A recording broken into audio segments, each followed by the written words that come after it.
This is awesome. What a testament to Conor that this is a packed room, and we have the ability and the pleasure to celebrate and memorialize Conor in this way. This is beyond our wildest dreams.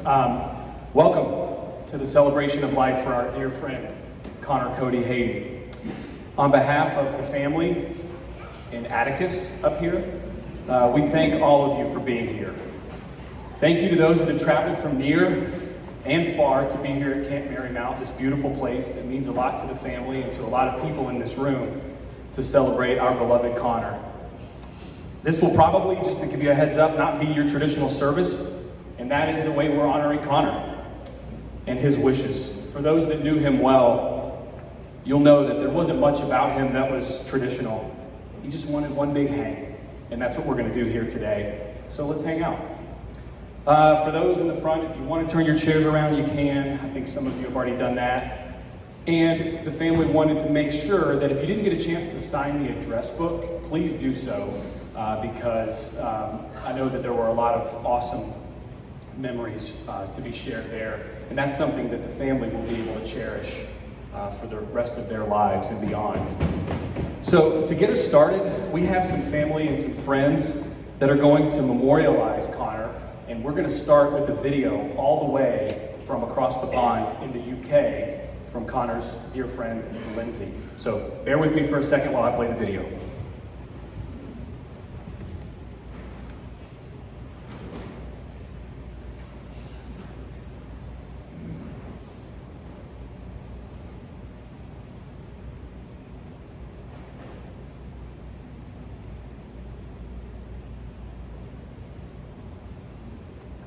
Hello, my name is Lindsay, and I know Conor from his Richland Country Club days.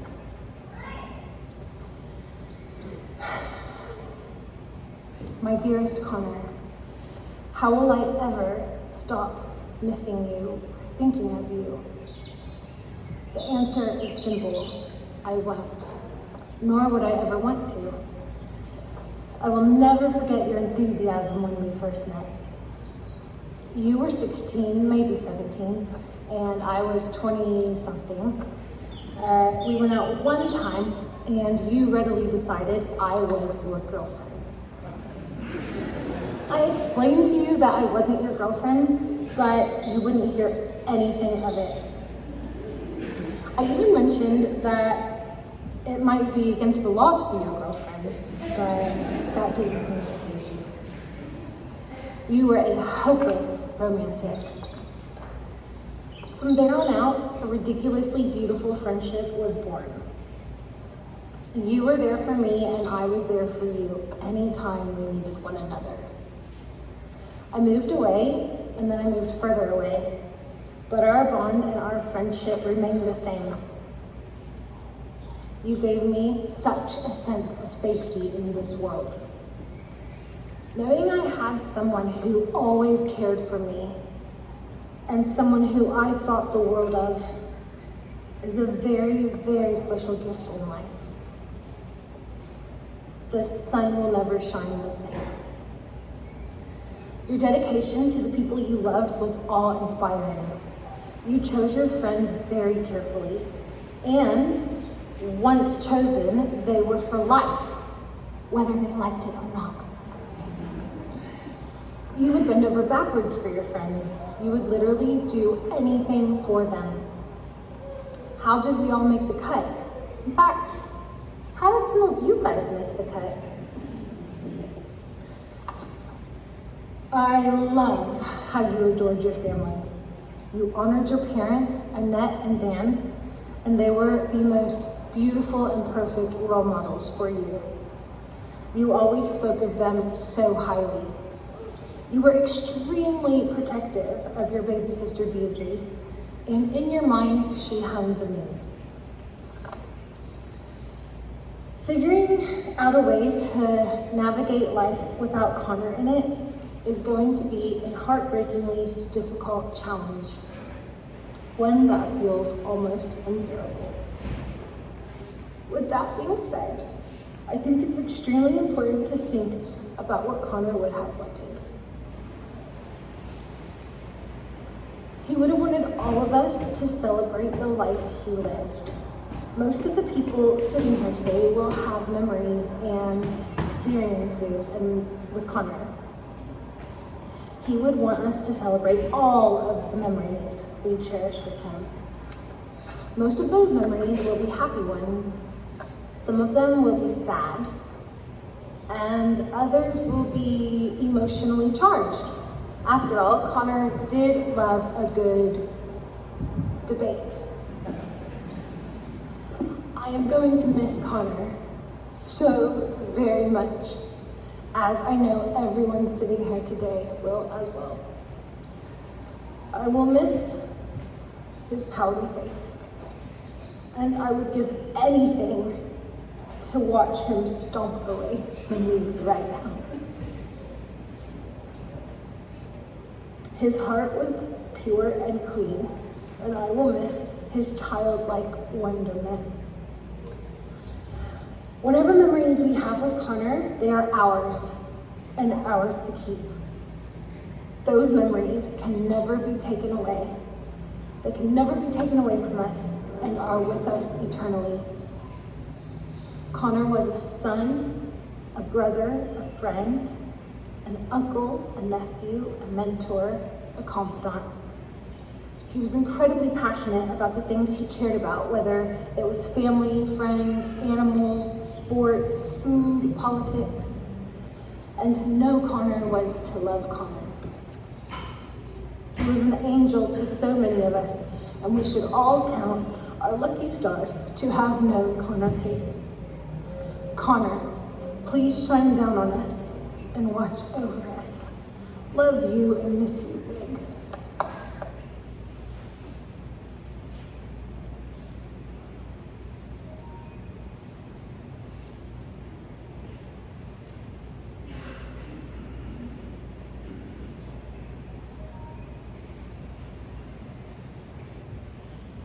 All right, thanks guys. We'll get this slideshow playing and we will move on with the ceremony. That was beautiful. Conor's friend sent that from just outside of London in the UK.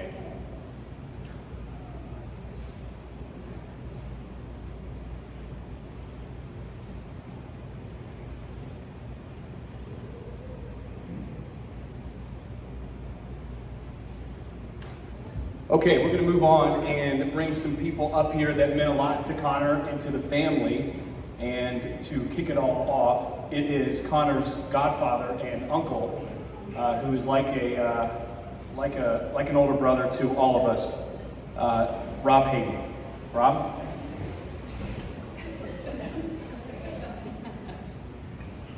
Sir. Okay, I'll try to hold it together best I can. No promises.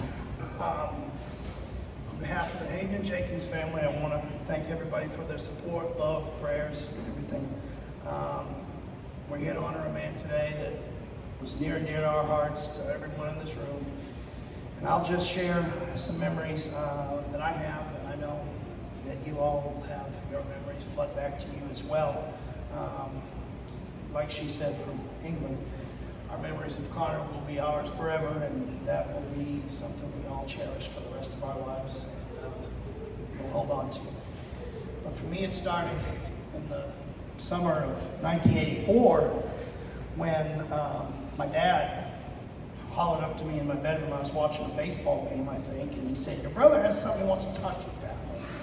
And he noted that a child was on the way, a new member to the family. And me being in my position of fifth in the family, much younger than everybody, I knew I was going to love this child because, well, I wasn't going to be the youngest person in the family anymore. So that was going to be a good thing for me. I was ecstatic. I was 12 and always been the shrimp and the run of the family, and that wasn't going to be the case anymore. But I knew I'd love that child based on that, but not.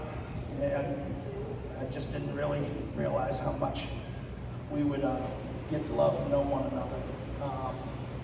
Fast forward to 1991, Christmas time, and I was thinking about, I was living in Boston and going to college and had been out of school for a little bit and needed to come relocate and get near some family and finish college in Memphis. And I was on the fence. You know, I was a New England boy, and I wanted to stay and finish what I started where I was. But Dan and Annette were so gracious to have me. And Christmas of '91, we were talking about me coming to Memphis and moving. And it was a tough decision. And you know, at some point during the trip, Conor said, and he was 6 years old at the time, you know, "Uncle Robbie, you are my best friend."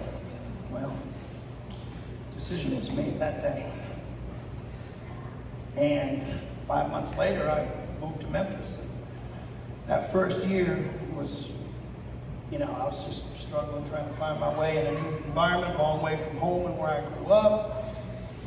And my family was instrumental. My brother, who I've always been close to, but Conor, you know, 7 years old at the time, and we just had a ball together. And I don't know how I would have made it coming to Memphis, to a strange place, without him.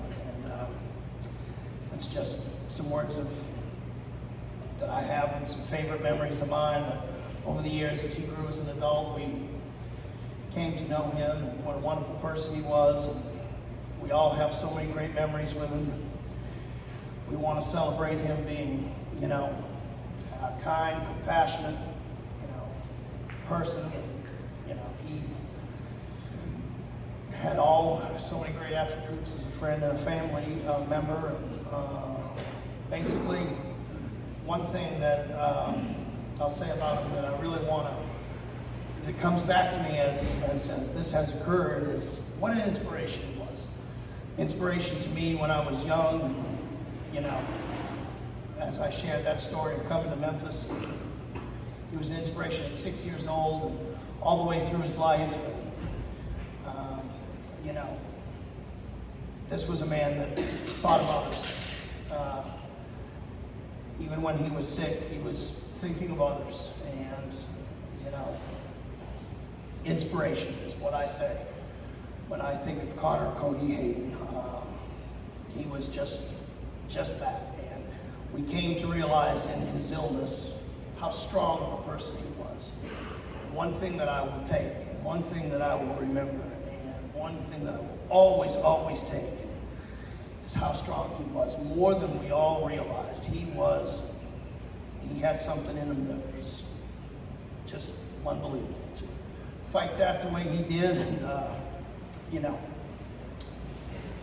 we all know he deserved better, but he took it the best he could. And anytime in life going forward, I know that when I need inspiration, I'm going to call upon him. And we all see how strong of a person he was. And again, how much he thought of others. And, you know, I'll think about him every day the rest of my life. He'll always be with me. He'll always be with us. We'll always cherish his memory. And, you know, Conor, love you, miss you. And, you know, thank you for everything you did in your lifetime for me. Love you. I'll pass it to the next speaker. Yeah.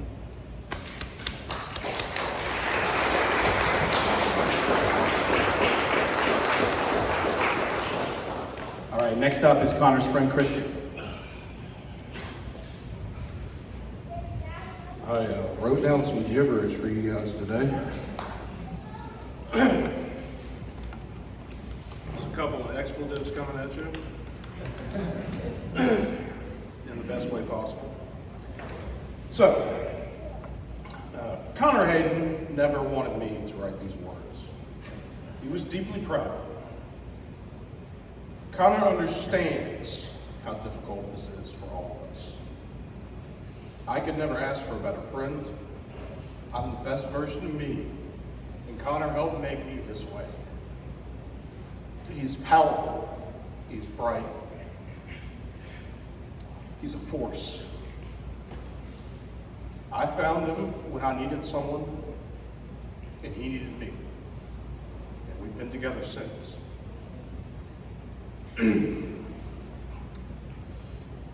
He always gave me the truth. He always gave y'all the truth too. He had a very powerful mind. Excuse me. I miss him. But he's here. He's part of me, and he's part of you. I think we're all better for having known him. He'd evade at any point until he was defeated or the other person was. And then he would acknowledge that he'd been defeated, which was kind of nice sometimes. He spoke unapologetically, yet he realized when he had been bested in pranks or sometimes drinking, sometimes other things. But he never let his circumstances in the end blind him to reality. He was always with it. He's a man of influence, intelligence, and love. It's not often that someone impacts you to a point that they become a part of you. But Conor is one of those people to me. I am who I am because of Conor, and I would like to believe I am part of him.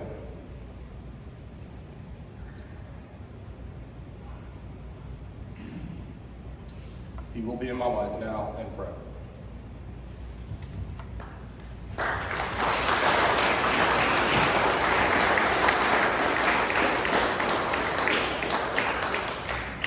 All right, next on the mic, Colin from Mississippi.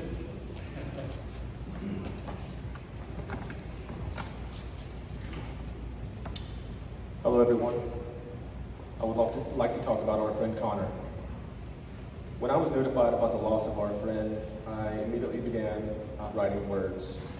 Words that would not only help to define our relationship, but also define Conor's impact on me specifically. I posted those words, but something bothered me when I went back and read them. I talked about instant rapport. There is really no definition for instant rapport, but I imagine it is the equivalent of love at first sight for some, that I know them in a past life for others, or in my case, finding a brother. As I went back and read my words, I realized that it was selfish of me to talk about our instant rapport as just a singular he and I event. Although Conor's impact and friendship were significant to me, I'm confident that everyone that knew him and grew to love him experienced something similar. He was our friend Conor, not just my friend Conor.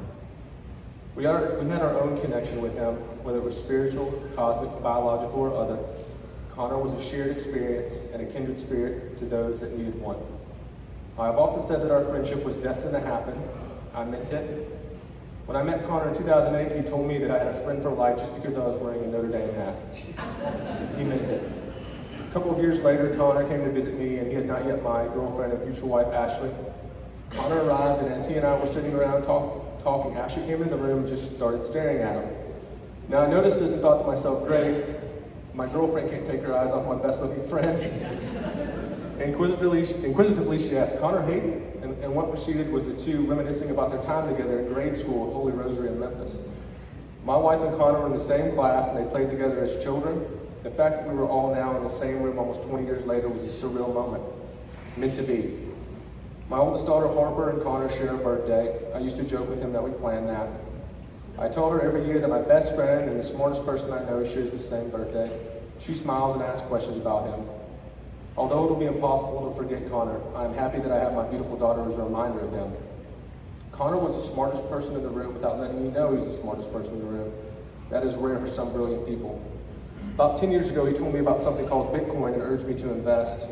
I just nodded my head and thought to myself, yeah, right, man, digital currency will never be a thing. Joke's on me. He was the first person I knew to cut the cord on cable, and when he was trying to get me to follow suit, I remember saying to him, he just gets rid of cable. Well, it took me 5 years, but I finally understood what he was talking about. Our friend Conor was a much appreciated, let's get out of here and go grab a beer type of friend. Those occasions often led to thought-provoking conversation, passionate sports talk, or sometimes intense competition. I once saw him get so heated playing a game at Jenga with a random stranger he would think he was playing for a multi-million-dollar contract and an endorsement deal. Conor would often talk about his family, and quite honestly, I never met a person with so many aunts, uncles, and cousins that they actually enjoyed being around. Conor respected and loved his family unconditionally. He bragged about his sister Deirdre and his brother-in-law Hank. My children are around the same age as his niece and nephew, and Conor would reach out to me now and then and ask, what do kids like these days before a holiday or a birthday? He was a proud uncle, and I'm happy that he was able to have that experience. It was obvious to me that Dan and Annette were Conor's best friends whenever I was around them. I was graciously allowed to his inner circle many times, and those are some of the best memories that I have with him. I was never treated as a stranger, greeted with open arms, and always invited to return. My last visit with Conor was a perfect one. We watched Days of Confused, Pulp Fiction, and talk about some of our memories. At one point, I ordered some food. Midway through me eating, Conor asked if he could have one of my fries. I offered him my plate, and he promptly grabbed my last chicken tender, ate it with one quick bite, said sorry, laughed his familiar laugh. I laughed too and think back on that moment, smiled that my last gift to him was a Zaxby's chicken tender, a small price to pay for one of the best friendships that I ever had. I said in my post that the loss of our friend is a reminder that life is short, life is fleeting, and life begins and ends with a single breath. This is true, but while Conor was here with us, he was deserving of our love. He earned it every second of his existence. And although there will never be another him in our lives, we have the opportunity to be the best version of Conor that we can be. We must carry on and live life to its fullest extent, appreciate the friendships along the way, and be the light in the world that is embraced in darkness. I wish Conor were here, but I know that he is everywhere for me and everyone else in this room that loved him. And he is here, in that familiar song or place, the memories that each of you had with him. You just must listen, look, and most importantly, live like Conor did. If you do that, he will be right here beside you. I love you, Conor. We love you, Conor. Thank you.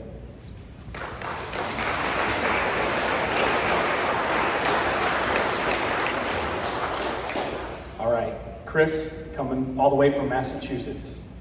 Thanks.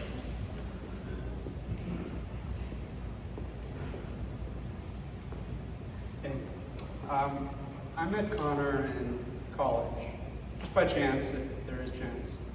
And I'm going to do this pretty much live in tradition of our friendship. I'm just doing it off the cuff. There were some really great speeches, but I think I have the pleasure of being the person that introduced Conor to fish. So some of you might thank me, some of you might hate me.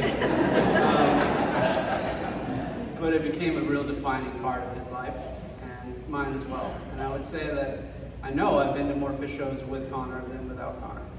And we've been to a lot. And I'm really happy to have shared that with him, and him that with me. He really kind of got into it more than I did, especially the art portion of it. I really didn't see the point at first, and then he dragged me along, and I'm very happy to have some pieces that represent shows we've done, and there's quite a few back there.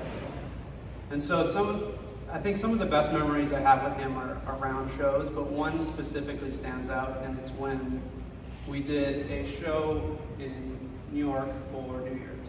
And it's a little bit after my wedding, and money was tight, and Conor and Corwin, who's also here, basically subsidized my portion of the trip. And so we go up, we stay in White Plains because it's a lot cheaper than New York City, especially New Year's. And so we have all these fun rides on the train, and I'd never been to New York as an adult. And the weather was pretty much perfect for the winter. It's cold, we got some snow, but it wasn't that kind of biting, freezing wind that you get in the Northeast a lot. And we just kind of got to explore the city. Conor and I were there by ourselves the first day, and we saw Chinatown, we went to Little Italy, we got a slice of pizza, and then we decided to go out. He made reservations to Marymount, like this Michelin star rated restaurant, and we just decided to burn some money that night. And so it was by far, it still stands as one of the best meals I've had, but I was not prepared for this level of food. I still was on the fence about sushi, and he convinced me to eat it, and we got like this chef tasting meal. They were just bringing things out, and like he ordered some sake, and they brought it out on a cart in this little nest of ice, and I knew I was in trouble bill-wise at that point. Like, this was going to be expensive, and it was. It was by far the most expensive meal that I've ever eaten, I think, and it was worth it. Every penny was worth it. I felt like that at the time, and I feel like it even more then, or now, should I say. Because those are the memories that I think I'll have forever with Conor. He pushed me to try new things. He supported me when I had tough times. He was really the type of person that had groups of friends you didn't even know about until you did. Like, I knew him for almost 20 years, and almost every time I came here to Tennessee or talked to him, I'd find out about a whole new circle of friends that I was just unaware of, that he had been friends with for just as long. These aren't new friends. These are just as long-standing friendships that just existed outside of our space. And he wasn't keeping them secret. They were just so many that he couldn't really have the time to tell you about them until it was necessary. Like, I learned he had a kickball team that he played with for a while there. Like, it just always stunned me how many different things he was interested in, how many people he met, how many hobbies he had. And that is just really unique to him. So he was really, it sounds like from everyone here, and definitely my experience, the best friend that a lot of people had. He was really, I would say, my best friend, more like a family member. He was the person that, I knew I could call if I was in a lot of trouble. And my car broke down 2 states away and I had no one else to talk to, and my family isn't around. Like, Conor would drive to get me if that was necessary. And I don't think that I have that anywhere else, or had that anywhere else. He was also the most stubborn person I've ever met, by far. But not in a selfish way, but just in, if he was right, and normally he was, he would let you know it. And even if he finally relented and did the thing that you wanted to do, he would kind of huff and puff and do it begrudgingly. Another interesting fish memory was the last shows that we went to were Fenway Park, which I think for Conor was really great because it had the baseball side, the sports side, and the fish side, and it was just a very historic thing. And the day of the show, they did this pop-up for posters and various baseball/fish themed crossover merchandise items. And he was convinced we needed to get up at 6 a.m. to get in line to go to make sure we got these posters. And I was convinced that this was crazy. Like, who would do such a thing? Like, 8 a.m. is plenty. Like, it doesn't open until 1. 8 a.m. is fine. And he relented, and we show up at 8 a.m., and there's a line about 200 people deep at that point. So now I get to sit in a line with Conor for about 3 hours with basically him saying, "I told you so." Thankfully, we got everything we wanted. Like, there was enough of everything that we kind of got in and out. But I was pretty nervous there for a minute that I was going to have to buy something after, for a very high markup just to make sure he was happy. But it worked out, and it was great. Of course, he knew people in line too, from like poster groups on Facebook. Like, it was nowhere, he couldn't go anywhere without seeming to know other people. He knew more people in Boston than I think I did at that time. So yeah, that's Conor. That's the Conor that I know and love, and I will miss.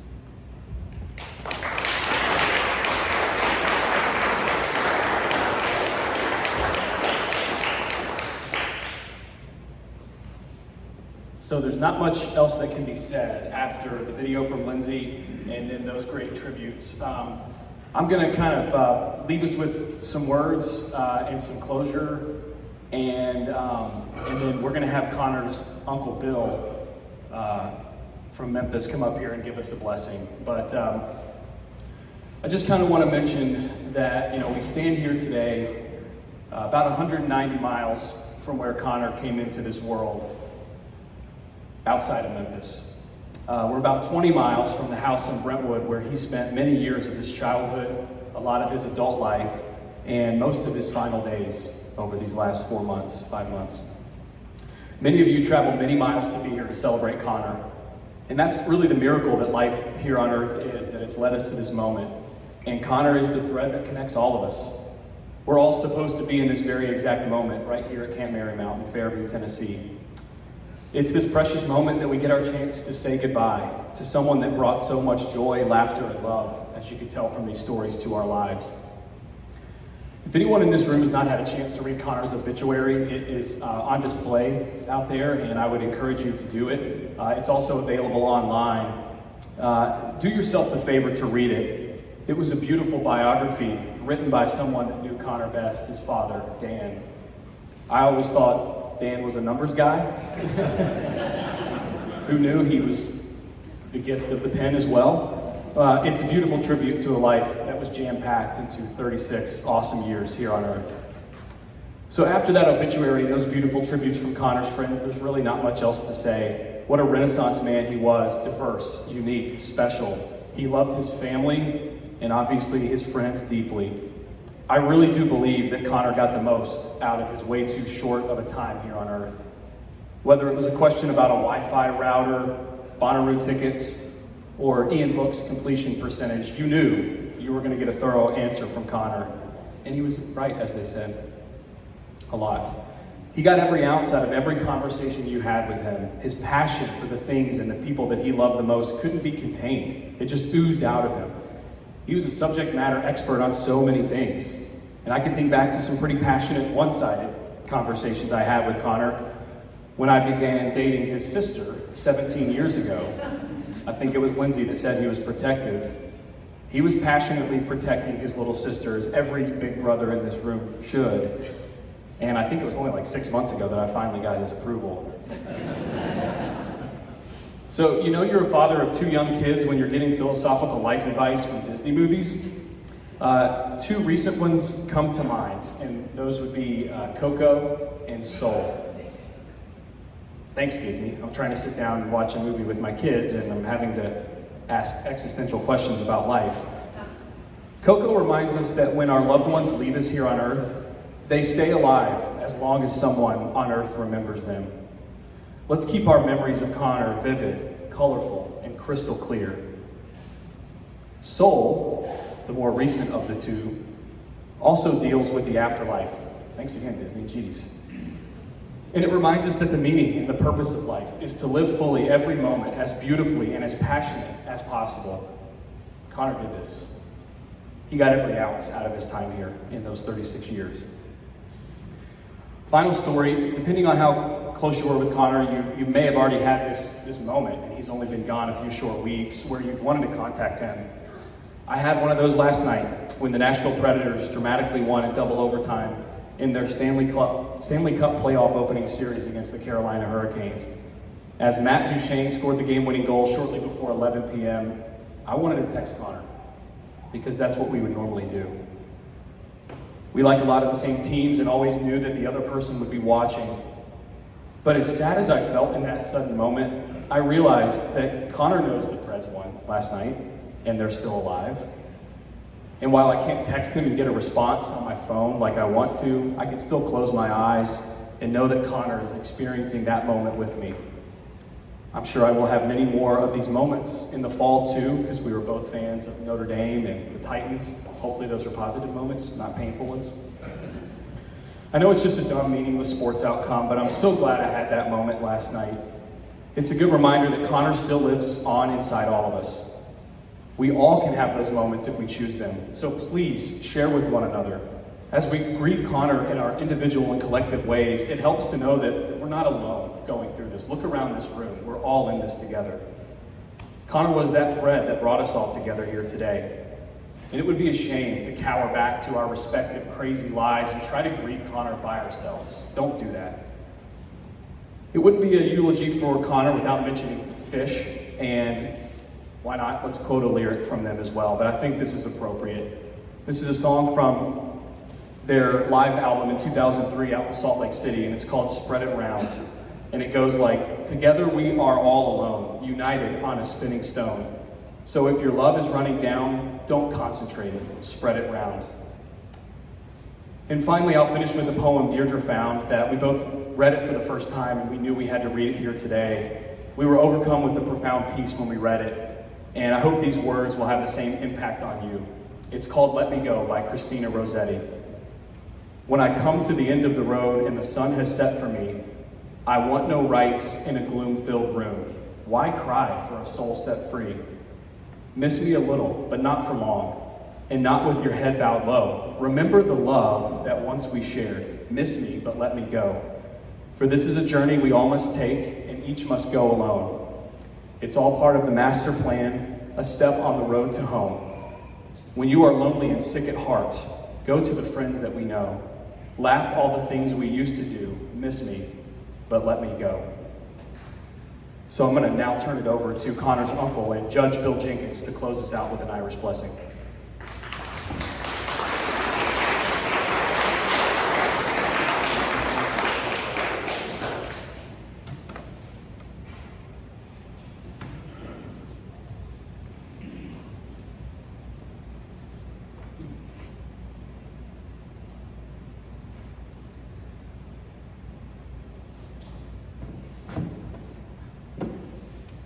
'Tis only we who grieve.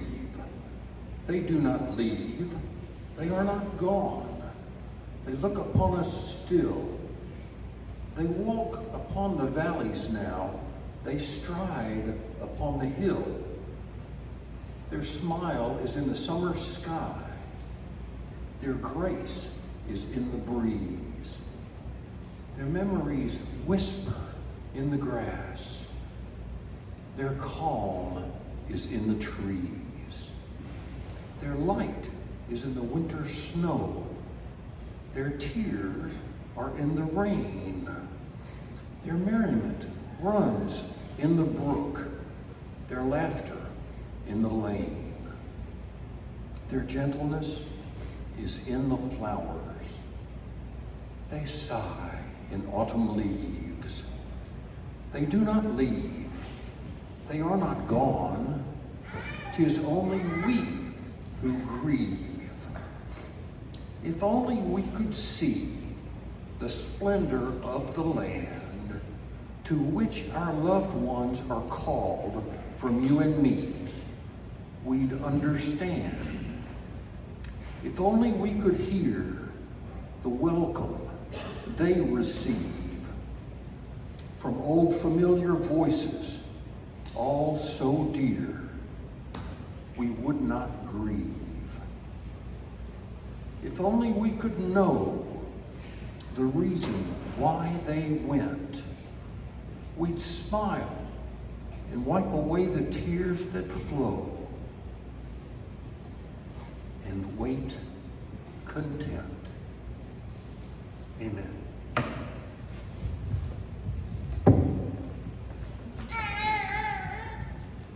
Thank you, Uncle Bill. All right, guys, that's a wrap. We have some food, so please stay and give comfort to one another and fellowship and just be there for one another. Hang as long as you feel like. That was Conor's wishes, or those were Conor's wishes. And also for the Fish fans in the back of the room, and the Fish fans know who you are here, we have some memorabilia for you in the back that Conor wanted you guys to have. The artwork we're going to keep that's displayed there in the fireplace, but feel free to take some stuff on the table back there because, as Chris pointed out, Conor was quite the fan. So thank you guys so much for being here on behalf of all of us that got up here and spoke, and the family that didn't speak, the friends that are here. Thank you for helping us honor Conor, and we love you guys so much. Safe travels. Thank you.